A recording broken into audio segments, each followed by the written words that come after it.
अमरावती शहरातील अवैध देशी दारू वाहनासह राजापेठ पोलिसांनी आरोपींना ताब्यात घेतले आहे। तसेच लाखो रुपयांची दारूही पोलिसांनी जप्त केली। अमरावती जिल्ह्यात वाढत्या कोरोनाचा संसर्ग पाहता प्रशासनाने आठवड्यातून 2 दिवस कडक संचारबंदी लावली आहे। त्यातच 2 दिवस दारूचे दुकान बंद असल्यामुळे अवैध दारू विक्रेते आधीच दारूचा साठा जमा करून घेतात। याबाबत एका MH27 AC 685 कारमध्ये अवैध दारू घेऊन सातुर्णा ते राजकमल चौकात येत असल्याची गुप्त माहिती राजापेठ पोलिसांना मिळाली।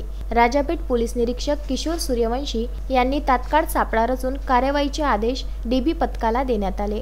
DB पथकामधील राजेश राठोड, अशोक वाटाणे, राहुल ढेंगेकर, किशोर महाजन यांनी उडान पुलाजवळ सापळा रचून कार जप्त केली। या कारमध्ये देशी दारूच्या 960 नग अंदाजी किंमत 50,000 आणि कार अंदाजी किंमत 1 लाख असा 1.5 लाखाचा माल जप्त करण्यात आला आहे।